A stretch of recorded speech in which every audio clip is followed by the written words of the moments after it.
Gravando. Bom dia, amados, graça e paz no Senhor Jesus. Louvamos a Deus pela sua vida, pelo seu compromisso, por estarmos aqui todas as manhãs de EBD. Seja muito bem-vindo, né? Tive hoje a oportunidade de conversar um pouquinho com a Ivete e os demais visitantes também sejam muito bem-vindos. A cada semana, né, pessoas perguntam se podem compartilhar o link. Podem sim, amados. Com quem deseja, com o vizinho, com um amigo, não tem problema. Os nossos visitantes são muito bem-vindos e é uma alegria muito grande estar aqui com vocês, ok? E nesse iniciozinho de EBD, nós vamos fazer a leitura em Lucas. Peço que você pegue a sua Bíblia, que eu sei que ela está aí pertinho de você, em Lucas 10, de 38 a 42. Lucas 10, de 38 ao 42.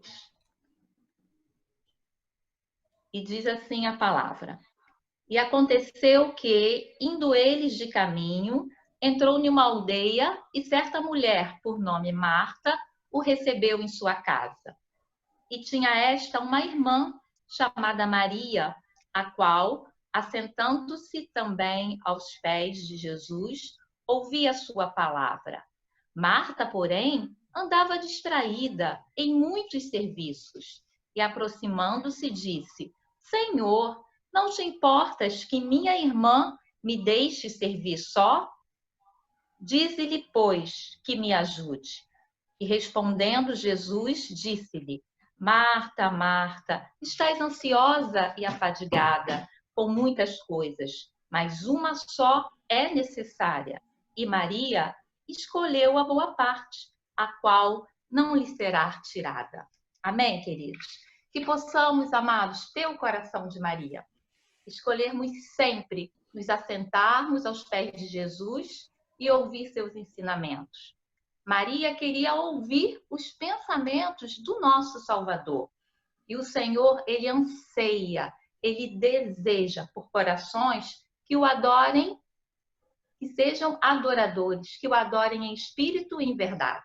Quando buscamos o reino de Deus pela oração, pela meditação da sua palavra, as coisas acontecem naturalmente. E tudo vem por consequência da nossa busca. E eu louvo a Deus pela sua vida, querido irmão, querida irmã que está aqui conosco. E a nossa oração agora, inicial, é para que o Senhor Jesus sempre nos dê um coração de Maria. Nós reconhecemos que muitas vezes somos Marta, né? A ansiedade são dias onde a inquietude, a ansiedade e o medo querem tomar conta dos nossos corações. Acho que possamos sempre, queridos, sempre optarmos pela melhor parte, termos sempre um coração de Maria e assentarmos aos pés do Senhor. Então vamos orar.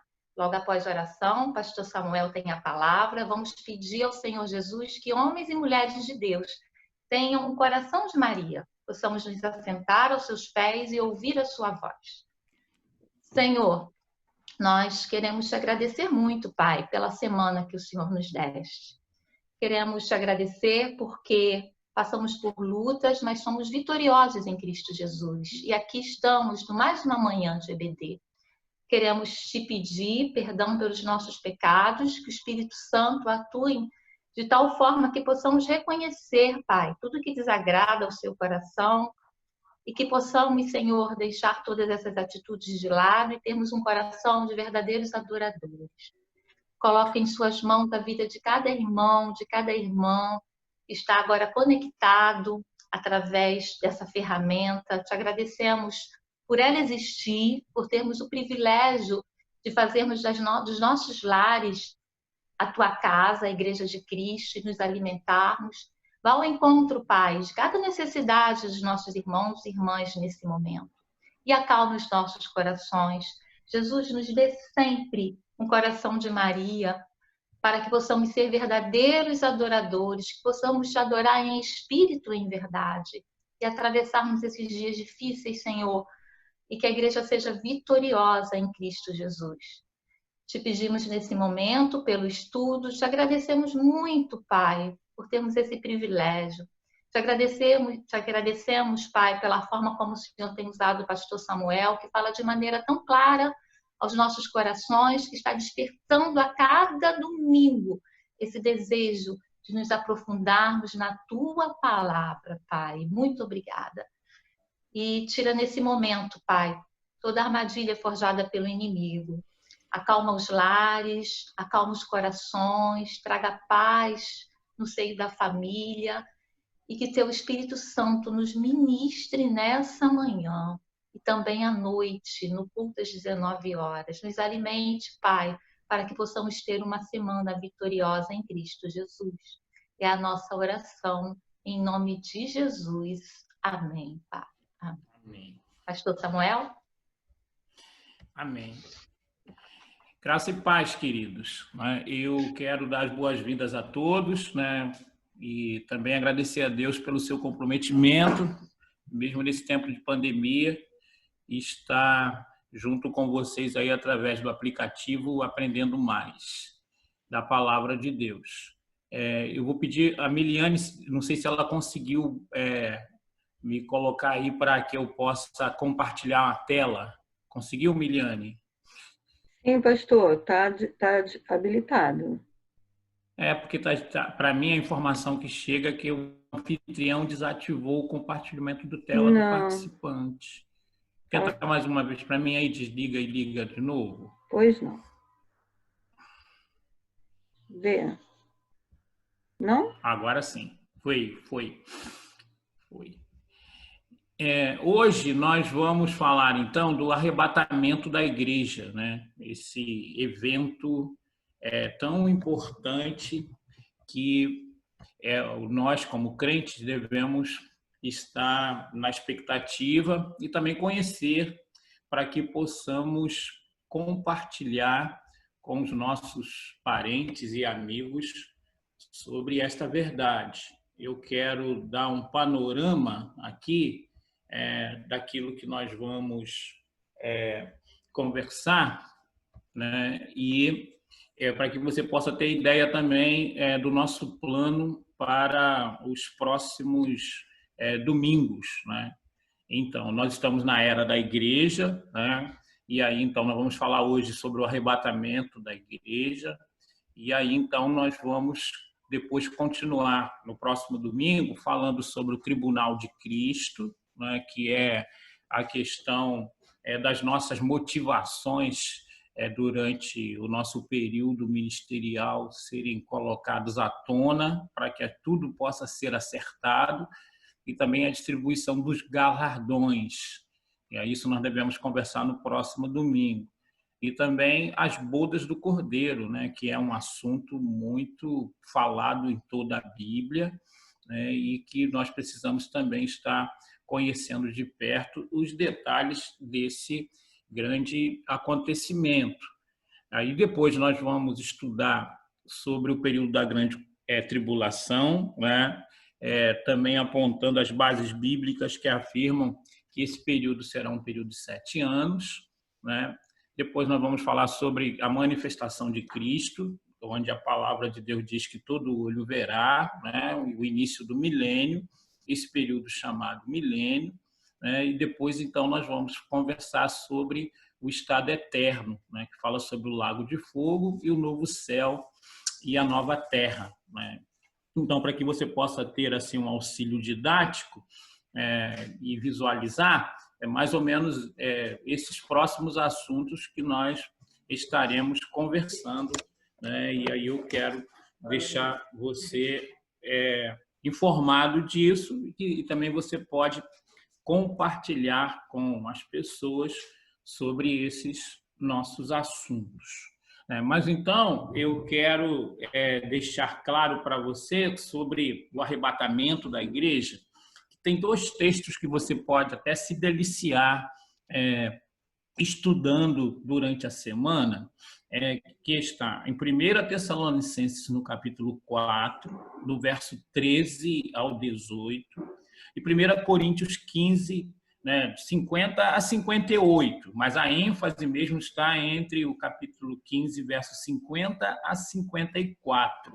Então, Se você quiser assim conhecer mais biblicamente, né, tendo base para esse assunto sobre arrebatamento e alguns detalhes, esses dois textos ajudam bastante, né? Nós falamos a semana passada, se você quiser ter uma visão geral daquilo que é chamado pequeno Apocalipse nos evangelhos, você deve estudar Mateus capítulo 24, Marcos capítulo 13, né, e Lucas capítulo 21, né, para que você possa ter uma base geral sobre aquilo que Jesus fala sobre os últimos tempos, né? E se você então quiser saber agora um pouco mais sobre base bíblica sobre o arrebatamento, se você estiver conversando com alguém, esses dois textos são fundamentais para que você possa estar solidificando o seu argumento com os textos bíblicos, né? 1 Tessalonicenses capítulo 4, do verso 13 ao 18, e 1 Coríntios capítulo 15, né? Do verso 50 ao 58. A ênfase, né, do arrebatamento aparece mais entre os versos 50 e 54, ok? É bom para que quando você estiver conversando, as pessoas possam entender de que a conversa não está fundamentada apenas naquilo que você diz, e sim na palavra de Deus, né? E a pessoa também, depois que for para casa, ela vai ter a oportunidade de refletir biblicamente sobre este assunto e até mesmo se aprofundar nele, né? O conceito de arrebatamento, né? Eu sei que, às vezes, falar algumas palavras no original grego possa trazer um pouco de confusão na cabeça de algumas pessoas, mas eu quero ser, então, bem lento nesse momento para que você possa não ficar cheio de informações de forma que você se confunda, mas que você possa ficar fundamentado, né? E até quando algumas pessoas vierem conversar com você e não tiverem muito fundamento, você possa, então, demonstrar um pouquinho mais de conhecimento técnico que vai ajudar a você a prevalecer, né, quando estiver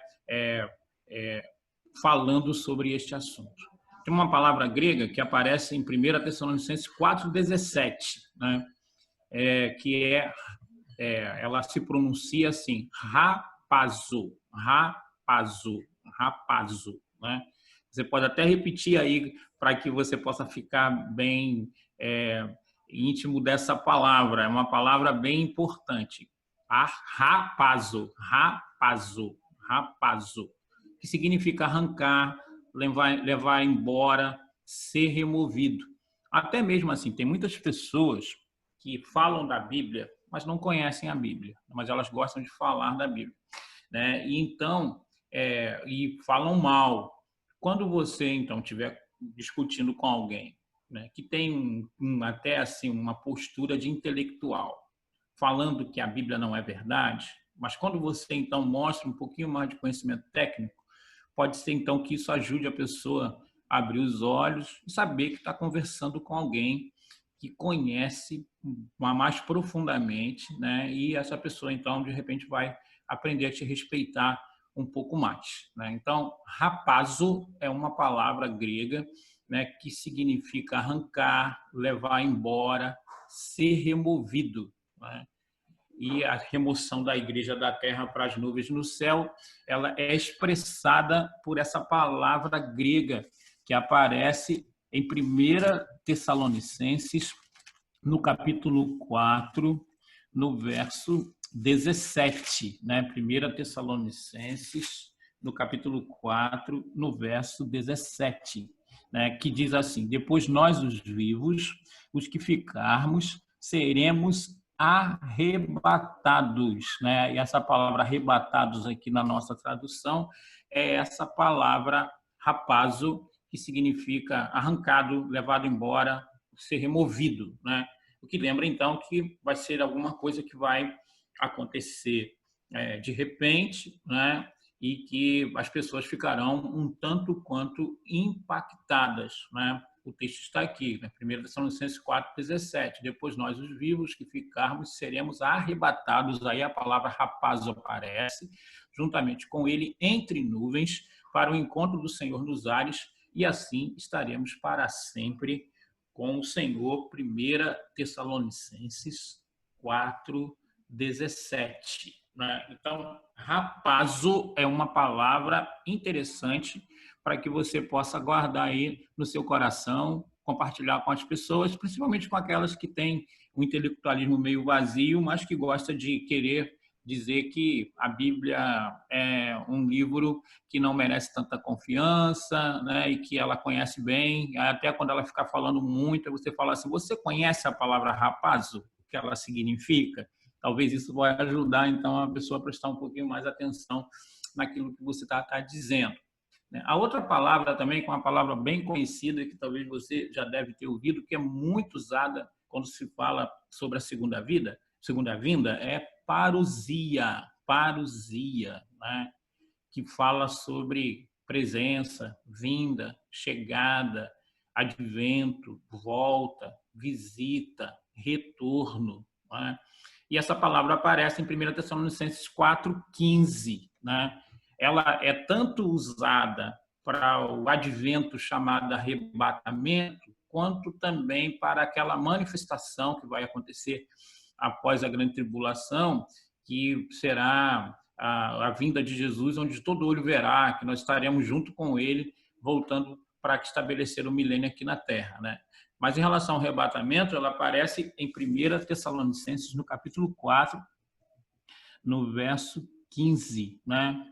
Quando diz assim: ora, ainda vos declaramos por palavra do Senhor, isto, nós os vivos, que ficarmos até a vinda do Senhor, de modo algum precederemos os que dormem. Então, a palavra vinda aí é parousia. Nós vamos falar até depois, nas próximas etapas proféticas, mais dessa palavra, ok? Então, quero estar ressaltando isso. Para você conhecer bem esse assunto do arrebatamento, existem dois textos que são bem importantes. A 1 Tessalonicenses, no capítulo 4, do verso 13 ao 18, né? E 1 Coríntios, capítulo 15, do verso 50 ao verso 58. Né? E aí tem duas palavras também que eu estou falando aqui, que no original ela dá uma ênfase melhor para nós entendermos esse momento tão importante do arrebatamento. A primeira que é rapazo, significa ser removido, arrancado, né? E a outra é parousia, né? São duas palavras importantes para que nós possamos ter uma definição técnica, né, do que será o arrebatamento, né? No arrebatamento também tem um conceito chamado conceito de eminência, né? O que é a eminência? Eminência é uma ameaça pendente sobre a cabeça da pessoa próxima de acontecer, né? Então, quando nós falamos biblicamente que é um evento eminente, estamos dizendo que é algo que está próximo de acontecer.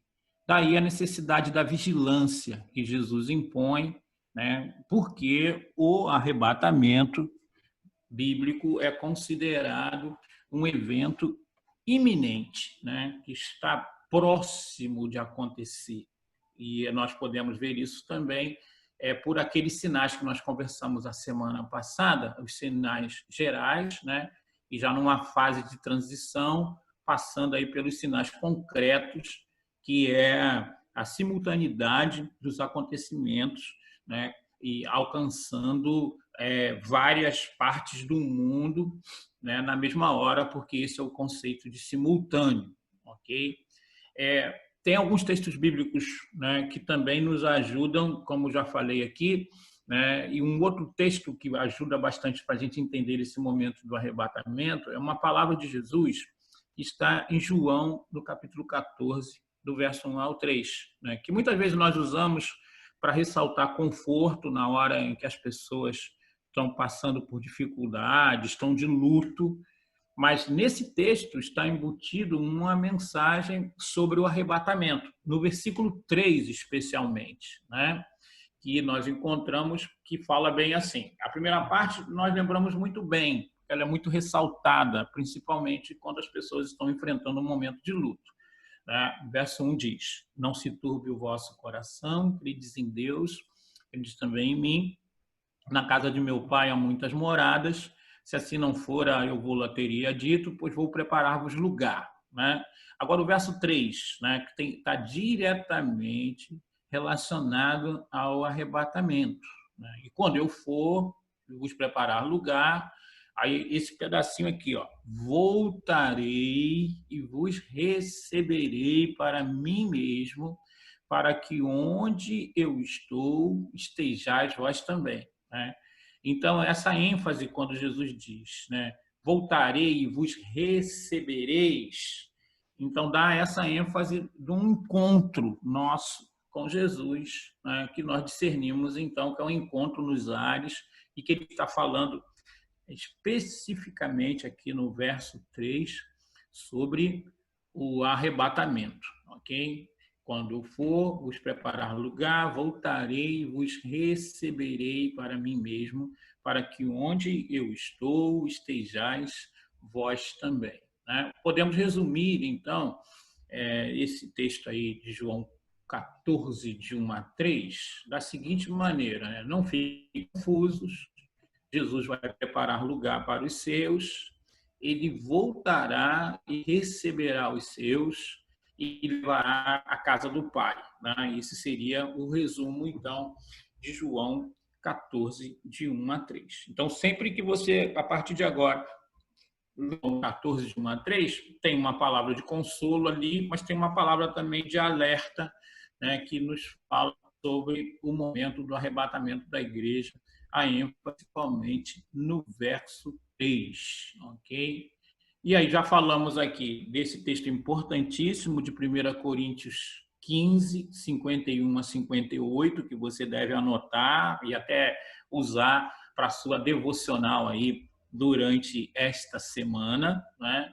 Que fala sobre o arrebatamento da igreja, né? E também nós podemos trazer um resumo aqui, né? Primeiro, né? E quero até ler com você 1 Coríntios no capítulo 15. Vamos ler 1 Coríntios no capítulo 15, do verso 51, e aí você vai ver algumas ênfases que são importantes para que você possa saber sobre o arrebatamento. Ok? 1 Coríntios no capítulo 15, a partir do verso 51, né? Que vai falar assim: Eis que vos digo um mistério, verso 51, né? Nem todos dormiremos, mas transformados seremos todos. Né? Interessante que o ensino do arrebatamento nos mostra que nem todo mundo vai passar pela morte, ok? Existe, às vezes, esse entendimento, né, de que todo mundo vai morrer, mas a Bíblia vai dizer que não, que é uma exceção. Né? Nem todos morrerão.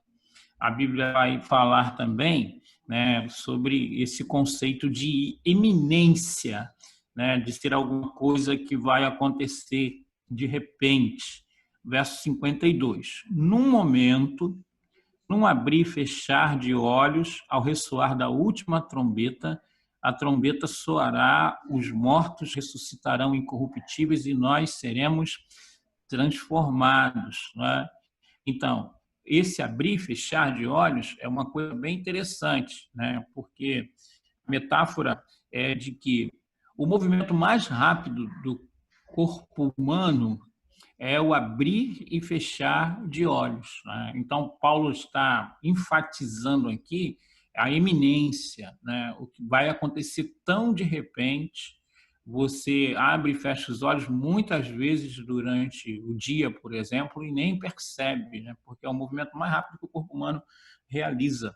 Né? E aí o apóstolo Paulo usa essa metáfora para mostrar que o momento do arrebatamento será, então, iminente de repente, né? Que tudo será instantâneo. Né?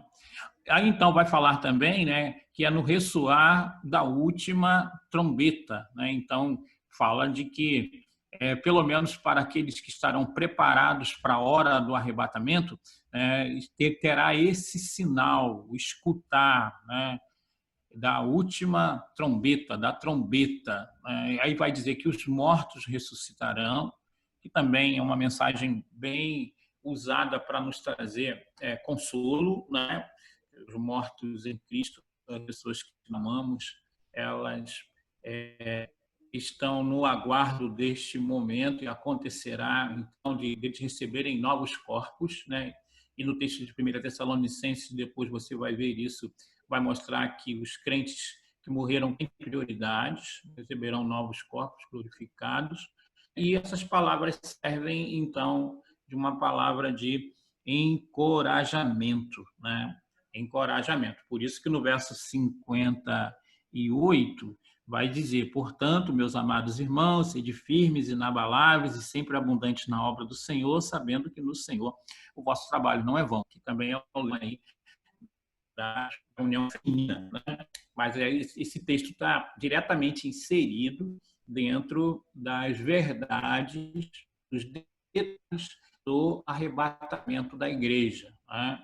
O outro texto que eu falei também é esse aqui de 1 Tessalonicenses 4, 13 ao 18, né?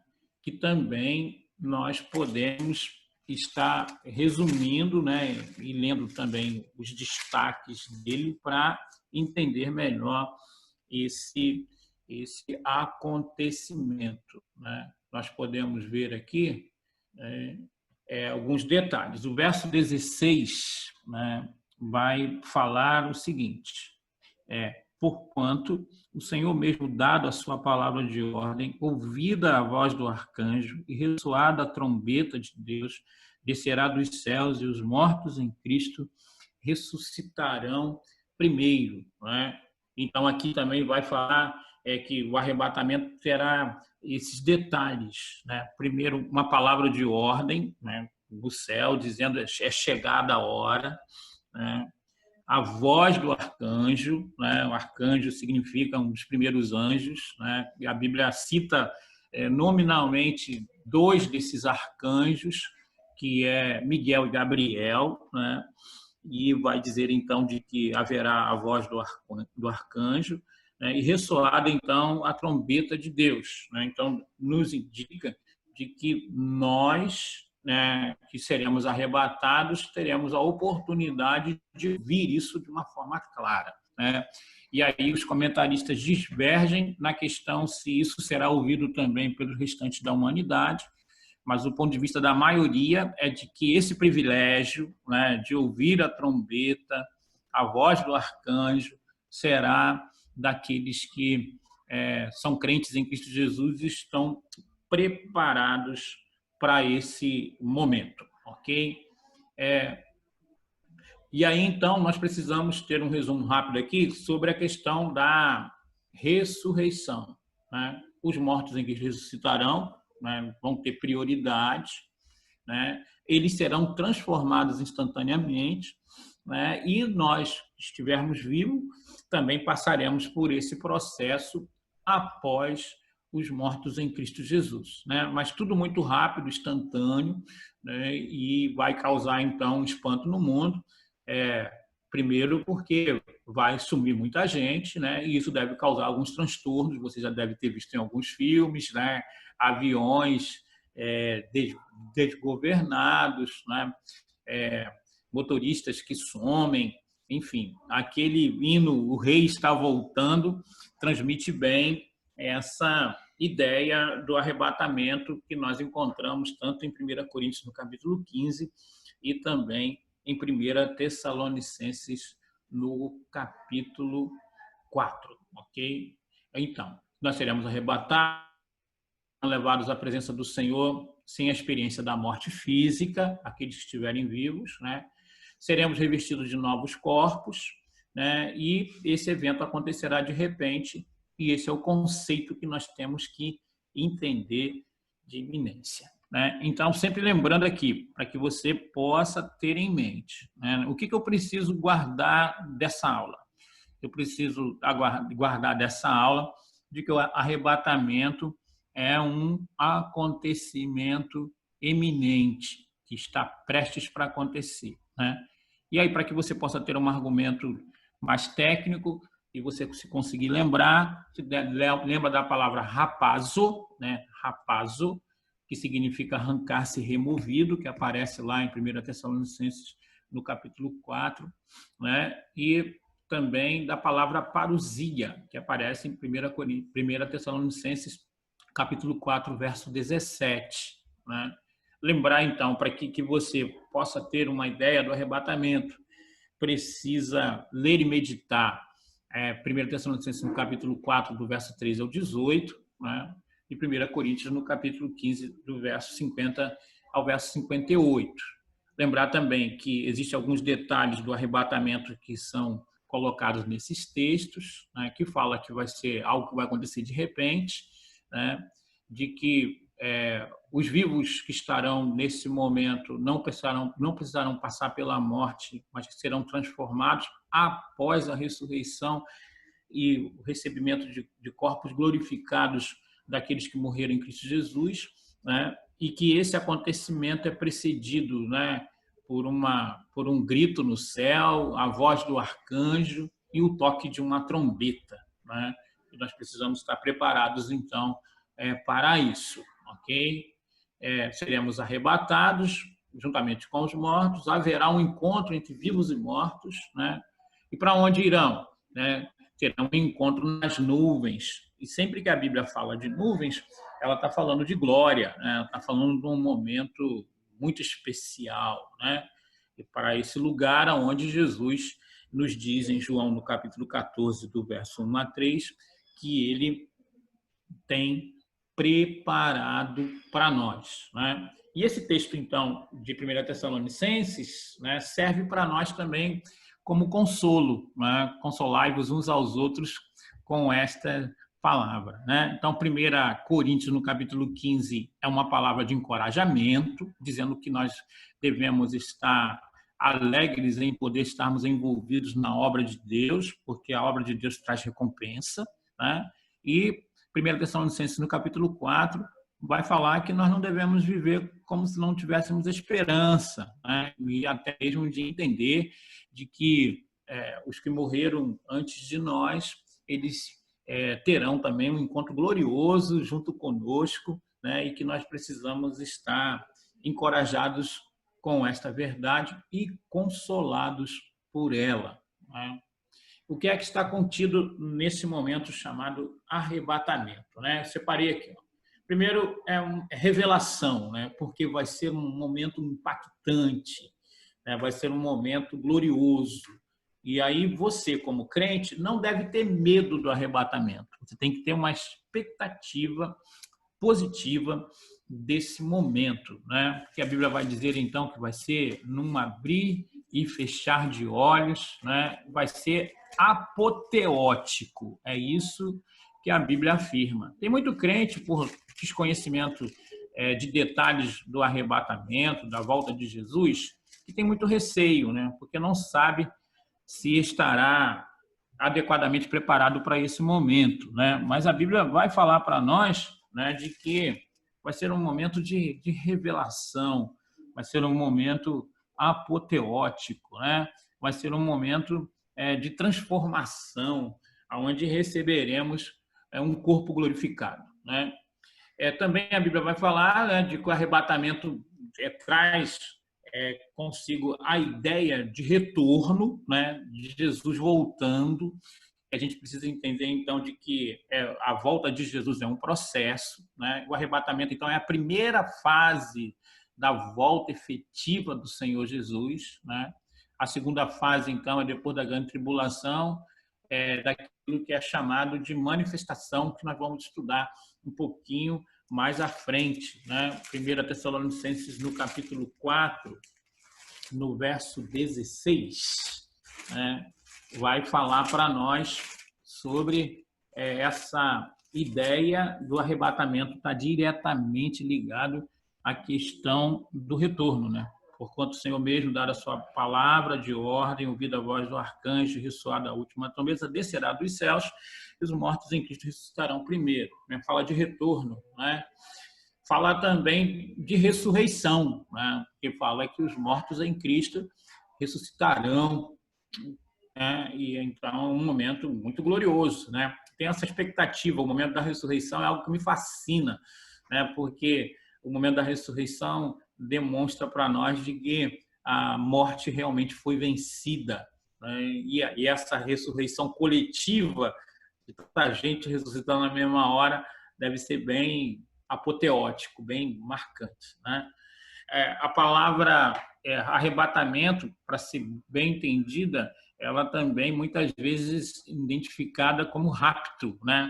Como alguma coisa que você é tirado de repente, né? Que aí independe da sua vontade contra o momento, né? É alguma coisa que se impõe. E aí, então, se o mundo crê ou não crê, o arrebatamento vai acontecer. Por isso que a ideia da palavra está diretamente relacionada a rapto, né? Também fala de reunião, né? Reunião com Cristo, uma grande celebração entre aqueles que morreram, né, em Cristo e aqueles que estão firmes no Senhor, né, para um encontro nos ares, né? E fala também sobre recompensa, né? Porque, conforme nós vamos ver a semana que vem, durante esse período em que estará acontecendo a grande tribulação aqui na Terra, haverá, então, né, o Tribunal de Cristo para avaliação de motivação e distribuição de galardões, né? E também as bodas do Cordeiro, uma grande festa, né, no céu. E nós vamos estudar isso e está diretamente ligado ao evento do arrebatamento, quando fala da recompensa. Tem algumas pessoas que falam assim, tá bom, depois dessa fase que nós estamos aqui vivendo, lutando, né, como é que vai ser o céu? E tem até algumas pessoas, então, que pensam que o céu vai ser muito monótono, né? Tem alguns autores até de algumas músicas que dizem que se eles tivessem que escolher entre o céu e o inferno, eles prefeririam o inferno, né? Porque o inferno tem mais movimento, as pessoas são liberadas para fazer o que bem entende. Eu fico com pena deles porque eles não entendem essa questão, a realidade do inferno, que nós vamos poder estudar biblicamente sobre o Lago de Fogo, né? Sobre o Guiena, né? A realidade disso que é terrível, né?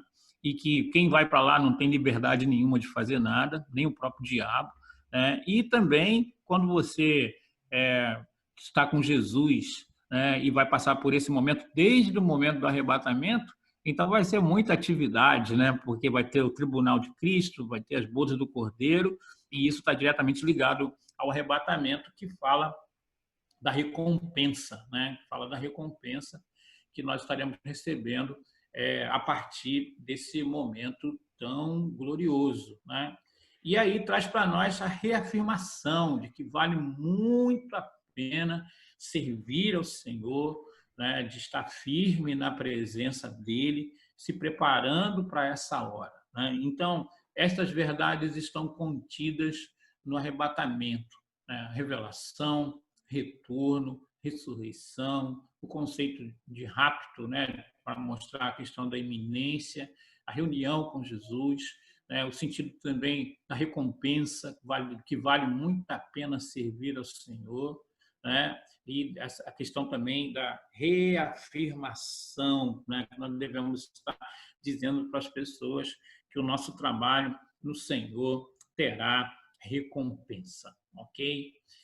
Agora nós vamos entrar num momento assim em que a gente vai conversar um pouquinho sobre o momento em que o arrebatamento vai acontecer, ok?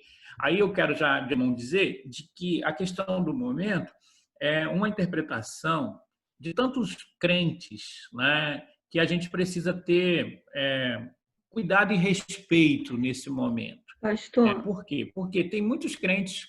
Oi? desculpa, é que eu falei para o Júnior que eu ia fazer uma pergunta, botar a pergunta dele quando você terminasse aquele ponto, e eu dei mole. Ele queria saber se quando formos transformados, esse novo corpo já será o incorruptível e eterno, ou só teremos o corpo eterno e incorruptível no final de tudo? Isso aí. É o corpo já incorruptível, né, que nós estaremos convivendo com ele para a eternidade, mas só receberá esse corpo, né, preparado para a eternidade nesse momento os crentes em Cristo Jesus, né? Os não crentes, isso é um conceito também que a gente precisa prestar atenção na Bíblia. a Bíblia fala sobre a ressurreição, tanto dos crentes quanto dos não crentes. Nós, às vezes, enfatizamos muito a ressurreição dos crentes, né? Quando acontecerá a ressurreição dos crentes, né? Nesse momento do arrebatamento. Para nós entendermos melhor essa questão da ressurreição, temos que ir em Daniel, no capítulo 12. Daniel, lá no Antigo Testamento, né? No livro de Daniel, no capítulo 12, que vai falar sobre a questão da ressurreição total. Ok? 12:2, né? Que fala assim: ó, muitos dos que dormem no pó da terra ressuscitarão, uns para a vida eterna e outros para a vergonha e horror eterno. Então, Daniel expõe de que haverá tanto a ressurreição dos santos, quanto também a ressurreição daqueles que não são crentes, né? O momento dessas duas ressurreições que são diferentes. O momento da ressurreição, né? E aí depois da ressurreição recebe o corpo preparado para a eternidade. E aí a terminologia bíblica para o corpo preparado para a eternidade para os crentes em Cristo Jesus é o corpo glorificado, né? E que vai acontecer nesse momento aí do arrebatamento, né? E a ressurreição daqueles que não têm um compromisso com Jesus só se dará muito depois, né? Lá no julgamento do grande trono branco, né? Que nós encontramos em Apocalipse no capítulo 20, né? Apocalipse no capítulo 20, quando fala sobre o juízo de Deus, né? E aí, então, nós vemos aqui, né? Verso 11, 20:11. Vi um grande trono branco, e aquele que nele se assenta, de cuja presença fugiram a terra e o céu, e não se achou lugar para eles. Vi também os mortos, os grandes, os pequenos, pôs-se em pé diante do trono. Então se abriram livros, ainda outro livro, o livro da vida, foi aberto e os mortos foram julgados, segundo as suas obras, conforme que se achava escrito nos livros, né? Deu o mar os mortos que neles estavam, a morte o além, entregaram os mortos que neles haviam. Foram julgados, um por um, segundo as suas obras, né? Então a morte e o inferno foram lançados para dentro do lago de fogo. Esta segunda morte, o lago de fogo. Se alguém não foi achado escrito no livro da vida, esse foi lançado para dentro do lago do fogo, que no original significa Guiena, e aí então as pessoas que não são crentes aqui receberão então um corpo preparado para os sofrimentos eternos. Então nós temos que entender de que nós receberemos um corpo glorificado no momento do arrebatamento e que esse corpo será usado por toda a eternidade.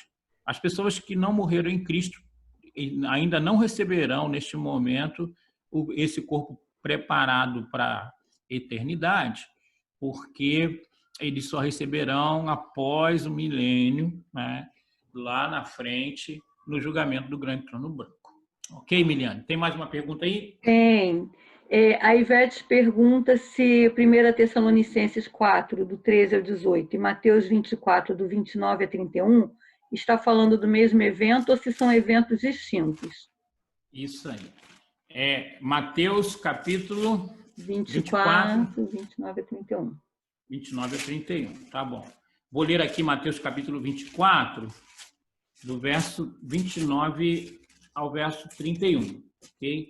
Que fala assim: logo em seguida a tribulação daqueles dias, o sol escurecerá, a lua mudará sua claridade, estrelas cairão no firmamento, os poderes do céu serão abalados. Então aparecerá no céu o sinal do Filho do Homem, todos os povos da terra se lamentarão e verão o Filho do Homem vindo sobre as nuvens do céu com poder e muita glória. Ele enviará os seus anjos com grande clangor de trombeta, os quais reunirão seus escolhidos dos quatro ventos de outra extremidade.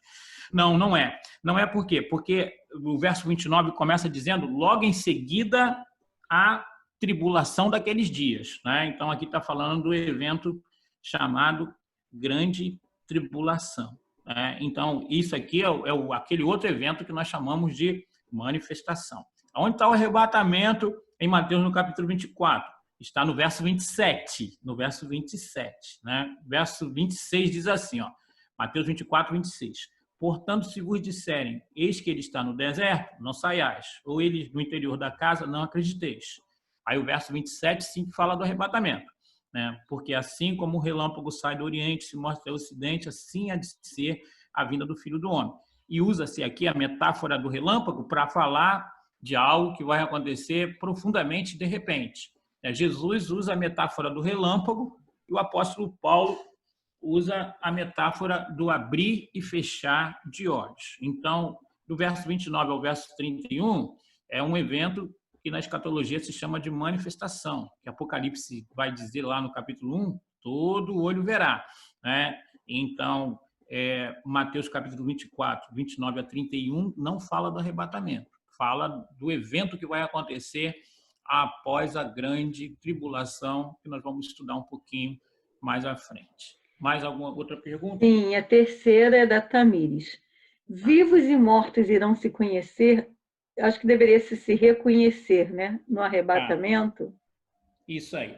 Então, essa questão aí é uma questão que a gente precisa vê-la de uma forma ampliada, né? A palavra de Deus vai falar de que Deus é Deus de vivos e não de mortos, né? E nós vemos Deus, né, falando sobre pessoas que morreram e que foram servos dele, e Deus os continua chamando pelos nomes que eles tiveram aqui, né? Por exemplo, Abraão, Isaac, Jacó, né? Davi. Então, esses personagens, eles são citados pelo próprio Deus, mesmo depois da morte física deles, por esses nomes, né? Então, também nós temos no Monte da Transfiguração a aparição por uma visão de Moisés e Elias, também são identificados por esse nome. Então, parece-me de que quando chegarmos ao céu, nós teremos condições de identificar as pessoas pelos nomes também que elas tiveram aqui na Terra, né? Aqui na Terra. Então, levando em consideração essas verdades, nós podemos entender que haverá conhecimento. Agora, nós estaremos, né, num novo patamar, né, usando essa palavra aí, com perdão aí dos flamenguistas, de que nós estaremos assim vivendo numa nova realidade. Então, essa ligação emocional, familiar que nós temos aqui, ela não terá tanto peso, né? Porque nós seremos um em Cristo Jesus. Então, a comunhão será de uma família geral, né? Então, não haverá esse apelo. Até a Bíblia vai dizer isso, de que lá no céu não se casa nem se dá em casamento, dizendo, então, de que não haverá essa relação assim de família que nós tivemos aqui na Terra, mas identificação por esses argumentos que eu estou apontando aqui, de eu chamá-los pelo nome, né? E aí depois nós vamos entender melhor até o texto bíblico e aquele hino também que fala que nós receberemos um novo nome, né? Mas esse novo nome é um nome caricado e carinhoso, né? De que numa relação então de intimidade, geralmente nós usamos para os nossos filhos, para marido para com a esposa e vice-versa, né? Mas a palavra indica de que nós nos reconheceremos, sem esse apelo exagerado que nós temos de ligação familiar, que é uma coisa aqui da terra e que nós temos que desfrutar muito, e a Bíblia recomenda isso. E lá no céu, então, a família será ampliada, o nosso sentimento de irmão, né, de família, será igual para com todas as pessoas que estarão vivendo esse maravilhoso momento. Então, pastor, tem uma fala grande aqui do Júnior, não sei se ela está nesse contexto, talvez. Acho que ele está te perguntando se você vai falar da árvore da vida que produz 12 frutos e que suas folhas são usadas para a cura dos povos. Mas se seremos incorruptíveis... Juninho é Juninho, né? Juninho. Talvez seja melhor deixar para o momento. Então, aí, Juninho, isso daí é para o nosso tópico Estado Eterno. Isso aí é para o tópico Estado Eterno, né? Que é mais lá na frente. Quando nós estamos falando aí sobre o grande trono branco e após isso, então, aí tem o Estado Eterno, que nós vamos falar, então, da realidade do Lago do Fogo, né, do Guiena, né, e da realidade do novo céu e da nova terra. Acho que a preocupação dos crentes é se lá nós vamos comer, né? Porque crente gosta muito de comer. Então, aguarde aí que nós vamos dar essa resposta um pouquinho mais na frente, tá bom? Porque isso aí faz parte do tópico estado eterno, ok? Mas valeu, Juninho. É bom saber que você está ligado. Ele está sempre ligado. Querendo conhecer um pouco. E a Ivete, ela certo. fez... Nós vamos aprender isso aí um pouco mais e sair do estado eterno. E a Ivete fez uma fala que eu acho que vai ter fila, hein, Ivete? Ela disse que ela vai querer conversar muito com o apóstolo Paulo. Eu acho que tem fila nessa conversa. Mas talvez já tenha... Então, verdade. Talvez já tenha sido muita coisa esclarecida até lá. Vai lá, pastor. Isso aí. Não, e também assim, a gente precisa estar entendendo, de que nós estaremos vivendo uma realidade divina, celestial. Então, muita coisa que a gente tem dúvida, né, que é incerteza, então, isso será revelado para a gente. E talvez assim, a gente vai querer desfrutar de comunhão, né? Mas questionamentos, essas coisas assim, não haverá mais, porque estaremos vivendo uma nova realidade, ok? Mas essa questão do corpo glorificado, a gente pode estudar depois num tópico um pouquinho mais à frente, né?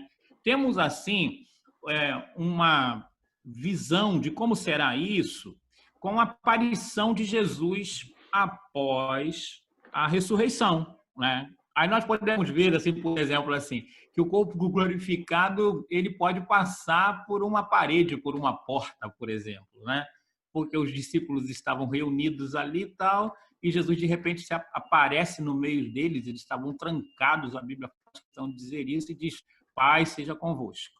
Uma outra coisa também de que o corpo glorificado ali traz para nós como detalhe é de que Jesus comeu peixe com eles, né? Então a gente tem uma ideia, né? E uma ideia também dessa convivência de um corpo glorificado convivendo com pessoas que ainda não possuem essa realidade, que foi o fato então de Jesus estar convivendo ali com os discípulos durante 40 dias, diz o livro de Atos, nessa nova realidade, ok? Então, a gente tem alguns detalhes da Bíblia que passa desapercebido, porque nós fazemos, às vezes, uma leitura muito rápida, né? E passamos por cima de detalhes, ok?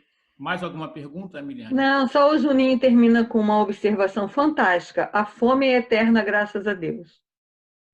Acho que depois dessa você segue o baile aí, pastor. Tá bom, tá jóia. Então, aí a gente tem o ponto de vista pré-tribulacionista, né? Então, o nome pré-tribulacionista já traz para nós o conceito de que o entendimento de que o arrebatamento vai acontecer antes da grande tribulação, ok? Então, nós temos que entender de que a vida cristã, a vida na Terra, é marcada por dificuldades, né? Jesus mesmo diz lá em João 16:33, no mundo tereis aflições. O apóstolo Paulo, em Atos, no capítulo 14, vai falar que importa que por muitas tribulações nós entremos no reino dos céus. Mas o que a Bíblia fala desse período chamado grande tribulação é um período ímpar, diferente, né? Que a Bíblia faz questão de dizer de que não aconteceu antes e nem acontecerá depois, né? Período igual, né? Então, o ponto de vista pré-tribulacionista vai dizer de que o arrebatamento acontece antes desse momento, né? E aí, dentro desse quadro que eu estou apresentando para vocês aí tem bem aqui, na Terra a grande tribulação, né? Aí tem aqui, né, o cavaleiro aqui no cavalo branco, aqui os 7 selos, né? Aí tem também as 7 trombetas, né? Aí tem também os 7 flagelos, né? E aí um momento terrível, aí tem a questão da marca da besta, né? E tanta coisa difícil acontecendo, né? Uma perseguição da besta em relação àquelas pessoas que vão se posicionar ao lado de Deus. Então, a Bíblia chama esse período aí da grande tribulação. No ponto de vista pré-tribulacionista, vai dizer de que a igreja vai ser tirada, né, da terra através do evento chamado arrebatamento antes de acontecer a grande tribulação, ok? E aí eu coloquei aqui, o arrebatamento ocorre antes da tribulação, por isso o nome pré-tribulacionista, ok? Se você entende de que o arrebatamento vai acontecer antes da tribulação, você é pré-tribulacionista, ok? Então, para você se tornar um pré-tribulacionista convicto, não pode ser apenas o receio de passar por um tempo de dificuldade aqui, ok? É lógico que se você é uma pessoa que não está precisando aí de um tratamento com os nossos psicanalistas, é lógico que você não gosta de sofrer. Se você gosta de sofrer, você está precisando aí fazer um tratamento aí com os nossos psicanalistas também. E fazer uns gabinetes também comigo lá para eu colocar a mão na tua cabeça lá. Agora, se você é uma pessoa que reconhece, né, de que existe essa possibilidade, porque a Bíblia afirma, aí sim você é um pré-tribulacionista convicto, né? Tomara de que o arrebatamento aconteça antes da grande tribulação, ok? Quem crê assim tem como uma base bíblica bem forte Apocalipse capítulo 3, versículo 10, né? Que vai dizer assim, Apocalipse 3, 10, na carta à igreja de Filadélfia. Porque guardaste a palavra da minha perseverança, também eu te guardarei da hora da provação que há de vir sobre o mundo inteiro para experimentar os que habitam sobre a terra, né? Então, o pré-tribulacionista tem nesse versículo e alguns outros, que depois eu vou mostrar para vocês, de que a grande tribulação não é para a igreja, e sim para os habitantes da terra. Os habitantes da terra aqui é uma expressão usada para aquelas pessoas que vivem como se Deus não existisse, não dão importância para Deus, né? E de que a grande tribulação teria como propósito de abrir os olhos dos judeus que ainda não recebem Jesus como Messias e também de dar uma chance para os crentes que viveram também de uma forma irresponsável, né, para que eles possam se posicionar nesse período debaixo de muito sofrimento, né, e também para os gentios, para que nesse momento, com o contato com os judeus e com os crentes desligados, possam também ter uma oportunidade de se salvarem através de muito sofrimento, né? Então, o pré-tribulacionista entende nesse versículo aqui, de que o versículo afirma de que os crentes em Cristo Jesus não passarão pelo período chamado grande tribulação, né? E aí ele entende, então, que o dia do Senhor, que é esse movimento assim, mais intenso das coisas acontecendo na Terra, com cataclisma, com o aparecimento do anticristo, né? Começa com esse período chamado grande tribulação, né? E também que 1 Tessalonicenses capítulo 5, 1 Tessalonicenses capítulo 5, verso 2 e 3, eles entendem, então, de que esse texto fundamenta que o início da grande tribulação, né? Quando diz assim, né? Pois vós mesmos estáis inteirados com precisão de que o dia do Senhor vem como ladrão de noite. Quando andarem dizendo paz e segurança, eis que lhes sobrevirá repentina destruição, como vem as dores de parto, aqui está para dar luz e de nenhum modo escaparão, né? Então tem esse conceito então do arrebatamento acontecer de repente e de vir como um ladrão, né? Mas tem uma questão aqui que quando falarem paz e segurança, e a gente precisa então identificar quando é que se vai se falar de paz e segurança, né? Que algumas pessoas vão dizer de que isso será compartilhado no meio da grande tribulação, e a gente vai ver esse outro tipo de posicionamento um pouquinho mais à frente, tá? Deixa eu avisar aqui que eu não vou falar ainda dos 144 mil com detalhes, ok? Mas a ideia é de que 144 mil, que é um número simbólico, né, seriam alguns redimidos no período da grande tribulação, que eles teriam uma participação efetiva no milênio, mas a gente vai ver isso um pouquinho mais à frente, né?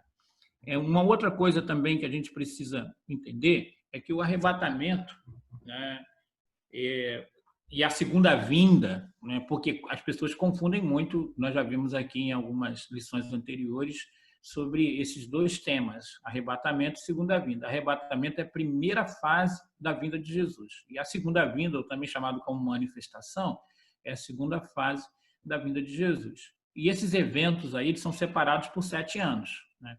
E o que acontecerá entre o arrebatamento e a segunda vinda? Acontecerá, então, o tribunal de Cristo, né? A boda do Cordeiro para os crentes que foram arrebatados, e aqui na Terra, a grande tribulação. Ok? Também vai dizer que os israelitas vivos serão julgados na segunda vinda, nesse momento da manifestação, e os gentios vivos também serão julgados na segunda vinda, né? Que é o momento, então, do julgamento do grande trono branco, como eu já tinha falado para vocês. Ok? Então, esse aqui é o ponto de vista pré-tribulacionista. A ênfase principal é de que a igreja não passa na grande tribulação. Dos 2 textos bíblicos em que eles afirmam isso, Apocalipse capítulo 3, versículo 10, 1 Tessalonicenses 5, 2 e 3. Ok?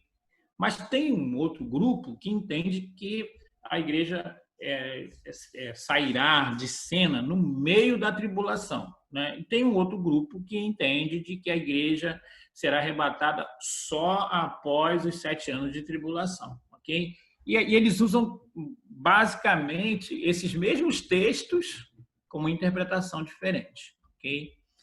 Alguma pergunta aí, Miliane? Não, no momento está tudo sob controle. Ok. Então, esse aqui é o ponto de vista pré-tribulacionista. Ok? Pré-tribulacionista. Agora vamos ver aqui o ponto de vista mesotribulacionista. Meso, né? Então, a palavra meso significa meio, né? De que a igreja será arrebatada no meio da tribulação, no meio. Por que que eles entendem desse jeito? Né? Então, a gente precisa ir em 1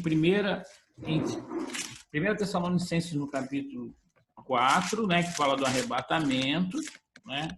E um pouquinho mais à frente também, 1 Tessalonicenses, no capítulo 4, se você tiver com a sua Bíblia aberta aí, você pode me acompanhar, ok? 1 Tessalonicenses, capítulo 4, verso 16, quando diz assim: porquanto o Senhor mesmo, dado a sua palavra de ordem, ouvida a voz do arcanjo, ressoada a trombeta de Deus. Então, aí essa expressão trombeta de Deus, ela é fundamental para que as pessoas possam entender de que o momento do arrebatamento vai acontecer no meio da tribulação e também alguns entendem no final da tribulação. Por quê? Porque o meio da tribulação vai ter as 7 trombetas. O momento das trombetas na cronologia escatológica é a tribulação, que fala de trombeta. Depois, 1 Coríntios, no capítulo 15, né? 1 Coríntios, no capítulo 15, que nós vimos também como um texto importante para a questão do entendimento do arrebatamento, né? Vai falar aqui no verso 52, no momento, no abrir e fechar dos olhos, ao ressoar da última trombeta. A trombeta aparece aí. E agora, então, com um acréscimo, última. Né? Então, eu preciso entender assim, quando é que as trombetas serão tocadas? Né? E aí, então, escatologicamente, se depois você der uma olhada em Apocalipse, aí você vai ver, então, de que escatologicamente falando, as trombetas são tocadas na tribulação. E o momento das trombetas serem tocadas é no meio da tribulação. E quando fala a última trombeta, então, aí reforça mais a ideia para aqueles que pensam de que o arrebatamento vai acontecer no meio da tribulação, né? No meio da tribulação. Agora, nós precisamos ainda ir em 2 Tessalonicenses, no capítulo 2, né? No capítulo 2, que vai falar, então, sobre o aparecimento, então, do anticristo, né? Capítulo 2, do verso 2 em diante, quando diz assim, ó, do verso 2 em diante. E aqui não vos demovais da vossa mente com facilidade, nem vos perturbeis, quer por espírito, quer por palavra, quer por epístola, como se procedesse de nós, supondo tenha chegado o dia do Senhor. Então, isso aqui também é importante, porque aqui está dizendo de que o estudo do arrebatamento da segunda vinda nunca deve trazer para nós perturbação, ok? E nem ficarmos assim confundidos com tantas interpretações, né? Porque ele vai dizer assim, naquele tempo já acontecia, que por ter muita gente optando, falando sobre isso, trazia para o pessoal uma inquietação. E ele vai dizer, ó, não demovais da vossa fé com facilidade, né? Nem vos perturbeis, quer por espírito, né? Quer por palavra, quer por epístola, como se procedesse de nós, supondo tenha chegado o dia do Senhor. Aí ele vai dizer assim, ó, verso 3, ninguém de nenhum modo vos engane, porque isso não acontecerá sem que primeiro venha a apostasia, né? Então, para eu colocar o momento do arrebatamento da grande tribulação, tem que vir primeiro a apostasia, ok? Que é o abandono da fé, que a gente tem visto acontecendo, né? Mas o abandono da fé aqui é uma negação completa da fé de gente que servia a Jesus e agora tem horror às coisas de Deus, ok? Não é a pessoa que não quer mais ir à igreja, é a pessoa que não quer mais saber de Deus e fala mal de Deus. Diz que está enganada, que não é nada disso. E a Bíblia vai falar que, com a proximidade desse acontecimento, né, isso vai acontecer em larga escala, de forma assustadora. E seja revelado o homem da iniquidade. Né? Esse homem da iniquidade aqui, a palavra iniquidade aqui significa rebelde, que não respeita a autoridade, espírito de anarquia, né? Que é chamado também do filho da perdição, que é o anticristo, okay? O qual se opõe, se levanta contra se chama Deus, ou é objeto de culto, a ponto de assentar-se no santuário de Deus, né? Aí, isso aqui seria um outro ponto, que seria a reconstrução do templo lá em Israel, ok? A reconstrução do templo lá em Israel. E a reconstrução do templo lá em Israel precisa de um acordo de paz muito grande. Por quê? Porque no lugar onde eles entendem que estava, né, o templo, agora tem uma mesquita, né? Então, para reconstruir o templo, precisa derrubar a mesquita. E você sabe como aquele lugar ali chamado Oriente Médio é cercado de muita luta, de muita disputa. Então, entende-se de que o anticristo, através de uma diplomacia, ele vai conseguir, então, né, dentro daquele princípio que fala, quando falar de paz e segurança. Quem vai falar de paz e segurança? É o anticristo. Então, ele precisa se manifestar e ele precisa, então, dizer isso. E a gente precisa entender de que o período da grande tribulação é 7 anos, né? Que é dividido em 3 anos e meio, né? Em que o anticristo faz uma aliança com Israel e com as nações do mundo, faz um pacto de paz. Parece que o mundo alcançou a paz mundial, né? Então, as pessoas afirmam de que esse sinal precisa acontecer e que não acontecerá da noite para o dia, né? Precisará, então, de tempo para que essas coisas possam estar acontecendo, né? E aí, então, por isso, entende-se de que na metade da grande tribulação, a igreja, então, seria tirada. Quem tem esse posicionamento é chamado de mesotribulacionista. Mesotribulacionista, que entende, então, de que a igreja vai ser tirada pelo arrebatamento no meio da tribulação, mediante esses argumentos que eu estou colocando aqui para vocês. Tá? Pastor, e o outro ponto, sim, pode falar. porque eu tenho uma pergunta aqui em relação à pré-tribulação. Se o arrebatamento, o Lucas Ferreira, se o arrebatamento for antes da grande tribulação, e ele bota lá, tomara que seja, quem Tomara que seja ficar, também. também concordo, quem ficar terá chance de obter salvação na segunda vinda? Isso. Terá chance, sim. Por quê? Porque os judeus, né, a Bíblia chama esse período da grande tribulação de angústia de Jacó. Né? Os judeus até hoje, eles estão esperando o Messias. E eles vão entender de que o Messias é o anticristo primeiro. Eles vão ficar empolgadíssimos entendendo que o anticristo é o Messias. Depois, no meio da tribulação, o anticristo se revela, né, e vai se impor, vai profanar o templo que ele mesmo havia construído para adoração a Deus e vai se colocar contra tudo que representa a Deus. Nesse momento, os olhos dos judeus se abrem e eles se convertem a Jesus, né? E aí, então, haverá conversão dos judeus, né? Haverá também a possibilidade, através de muita dor, muita luta, para que as pessoas possam estar se posicionando. Aí vocês têm que lembrar, e nós vamos estudar isso um pouquinho mais à frente, talvez já no domingo que vem, sobre a marca da besta, que tem aquele negócio que quem aceitar a marca vai poder trabalhar, comer, e quem não aceitar e rejeitar vai morrer, né? E a Bíblia vai falar de que no meio da grande tribulação, pessoas serão, né, mortas e chegarão lá no céu salvas, porque se posicionaram contrário ao anticristo, né? E a Bíblia vai falar de toda tribo, língua, povo e nação. E aí sempre quando a Bíblia usa essa terminologia, está falando dos gentios. Então, a gente entende que na grande tribulação, com muita luta, com muita dificuldade, acontecerá a conversão, sim, né? Então, essa questão, assim, eu também prefiro que o arrebatamento aconteça antes da grande tribulação.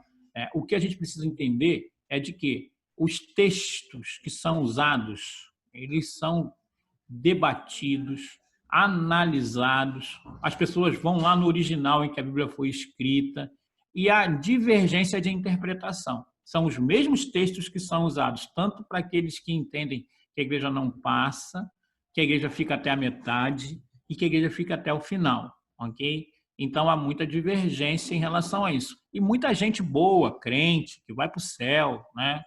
Que, de repente, quando estiver no arrebatamento, né, vai chegar à conclusão, puxa, eu não tinha pensado desse jeito, estava tão claro, né? Então, a gente precisa estar entendendo dessa forma. O que eu posso dizer para você, respeitando os posicionamentos de tanta gente boa que tem posicionamento divergente em relação a esse assunto, é de que nós precisamos estar atento para o arrebatamento, analisando a Bíblia e se posicionando, mas que isso não deve ser um ponto que nos divida, que nos faça brigar, né? Porque a ideia bíblica não é essa, né? E esse ponto, então, eu posso dizer, é um ponto obscuro, né? Que cabe à interpretação, torço para que seja antes, né?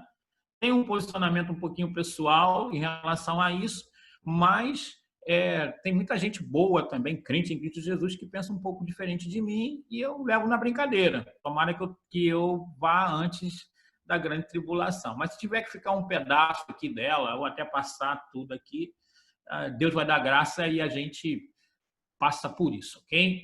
Né? Para quem acha que a igreja passa pela grande tribulação, eles usam o exemplo, por exemplo, dos apóstolos, né, que sempre tiveram uma vida marcada por muito sofrimento, né?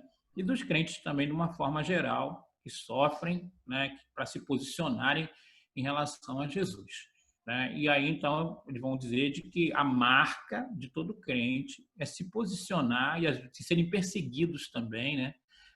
O apóstolo Paulo, em Timóteo, vai dizer que todos os crentes, né, que querem viver de forma piedosa serão perseguidos, né? E aí, então, a grande tribulação é essa perseguição do anticristo para aqueles que se posicionam ao lado de Deus. Eu vou dizer que isso é uma ótima maneira também de mostrar quem é crente de verdade e quem não é crente, ok? Mas isso é uma coisa que a gente deve estudar, eu acho fascinante o estudo, mas não deve nos dividir e nem deve nos fazer brigar por isso, ok? Mas é um tema bem interessante para que você possa se aprofundar e entender. Mas leve em consideração isso, que são os mesmos textos geralmente usados para aqueles que entendem que a igreja será arrebatada antes, no meio e depois da tribulação. A interpretação exegética deles lá, que é diferente em relação a isso. Ok?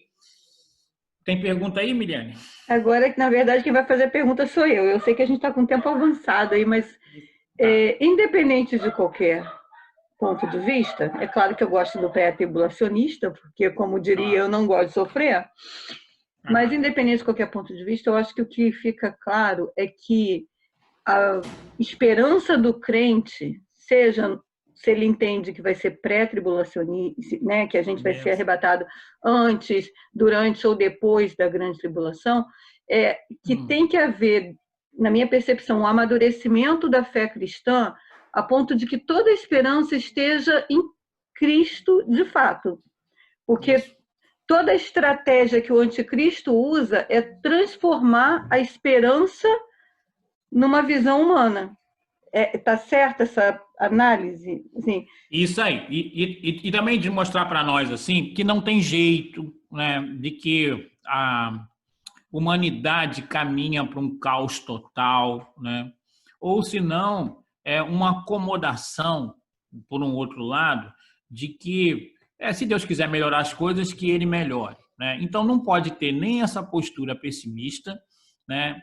E nem também essa postura otimista, como se a Bíblia não falasse desse período com algumas dificuldades, né?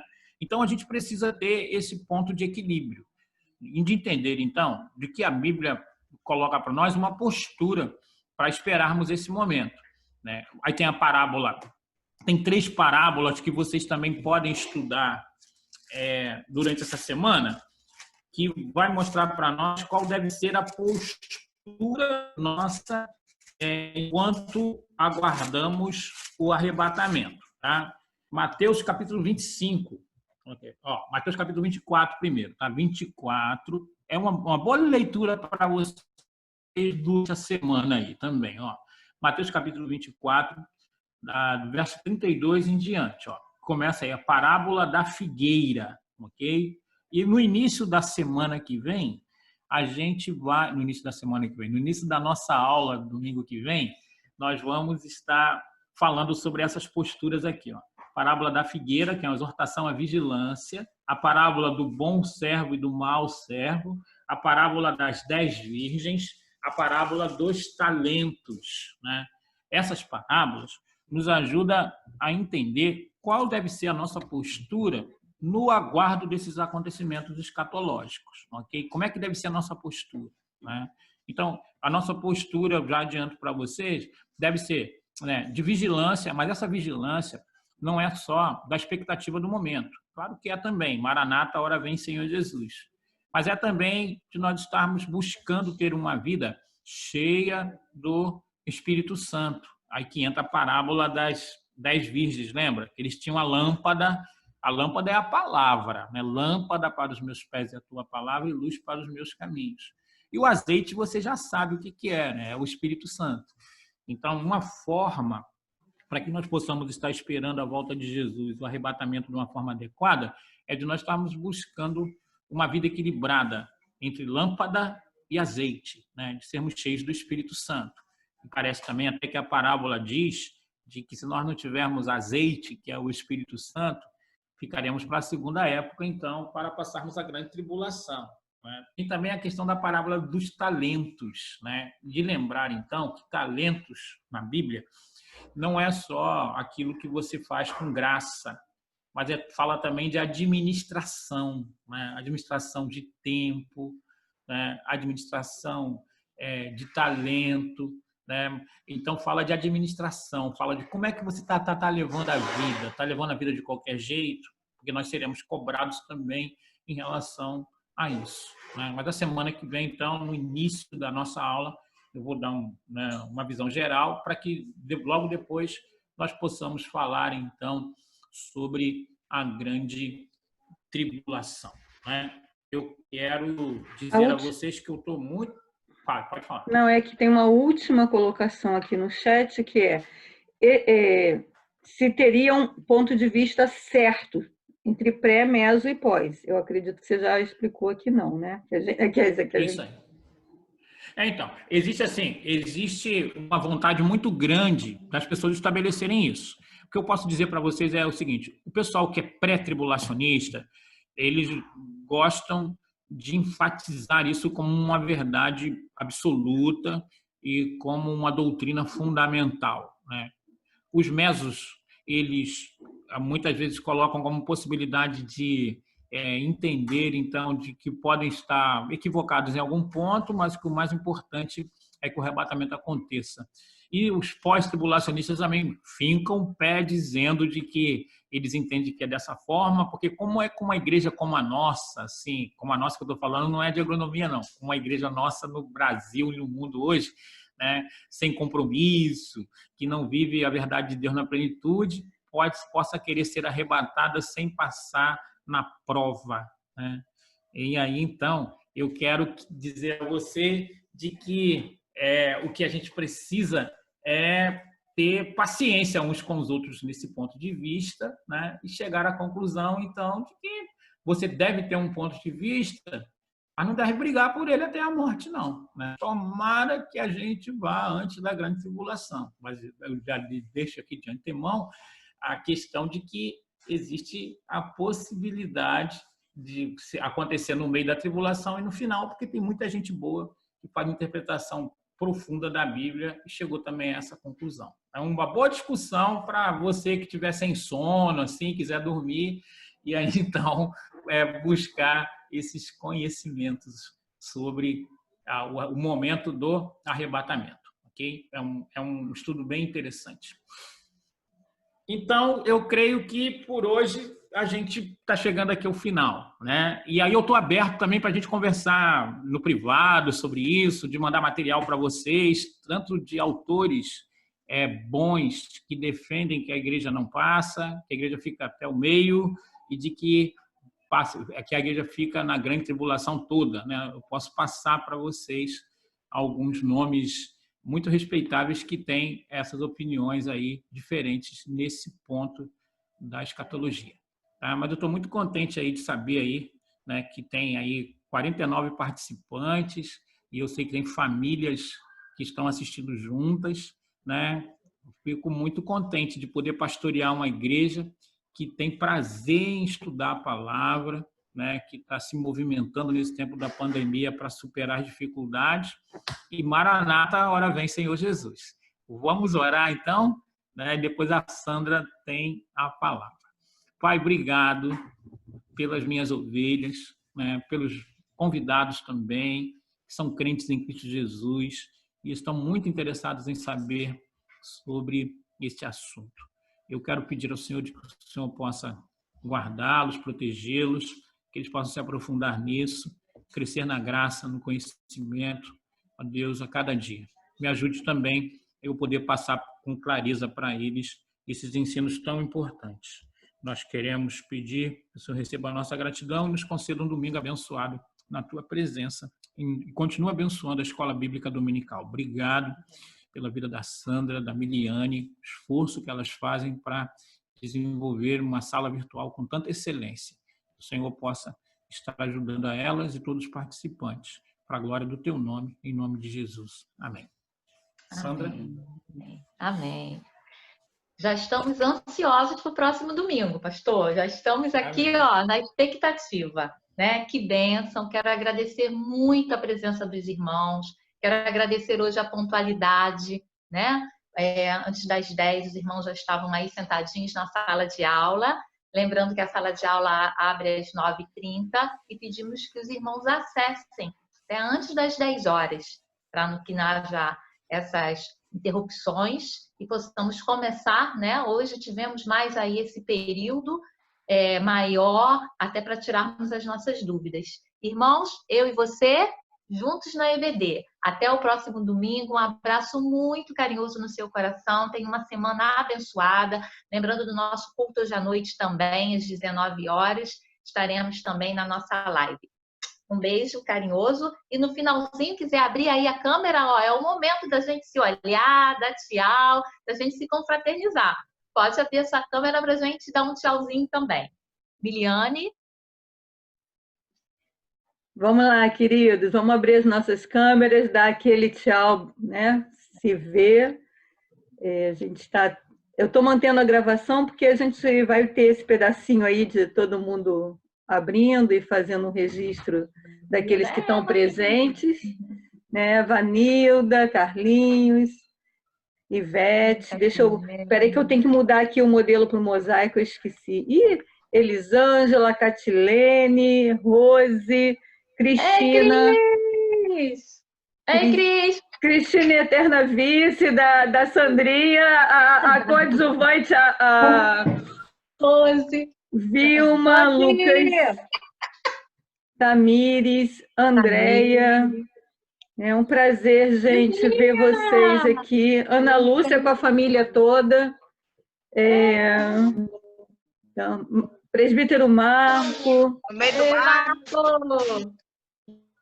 André e Daniel ali. Então, vamos abrir. Rejane, seja bem-vinda, Rejane.